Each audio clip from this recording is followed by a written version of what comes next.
ආයුබෝවන්. ඉෂාරා පැනගිය බෝට්ටුව සහ පැදවූ සැකකරු අත්අඩංගුවට. ගණේ මුල්ල සංජීව වෙඩි තබා ඝාතනය කිරීමේ සිද්ධියේ ප්‍රධාන සැකකාරී වන ඉෂාරා සෙව්වන්දී ඉන්දියාවට පලා ගිය බෝට්ටුව පැදවූ පුද්ගලයා කොළඹ අපරාධ කොට්ටාසය විසින් අත්අඩංගුවට ගෙන තිබෙනවා. එමෙන්ම එම බෝට්ටුව යාපනය අරාලිතුඩුව මුහුත්තීරයේ තිබී පොලිස් භාරයට ගෙන තිබෙනවා. මෙම බෝට්ටුව ඉෂාරාට ඉන්දියාවට පලා යාමට මඟ සැලසූ බව කියන ඒ ආනන්දන් නැමැත්තාට අයත් අශ්වබල 400ක එන්ජිමකින් යුක්ත බෝට්ටුවක් බවට අනාවරණය වී තිබෙනවා.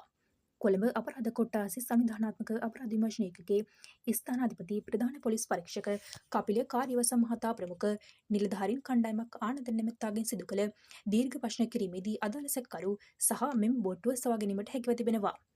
සැකකරු මේ වන විට අත්අඩංගුවේ පසුව ආනන්ද නැමැත්තාගේ ඥාතික් බව පොලිසිය පැවසුවා. අත්අඩංගුවටගත් සැකකරුගෙන් සිදු කළ ප්‍රශ්න කිරීම්වලදී ඔහු පවසා ඇත්තේ යාපනයේ සිට අදාළ බෝට්ටුවෙන් පැය 10කට අධික ගමනකින් අනතුරුව ඉන්දියාවට ළඟා වූ බවයි.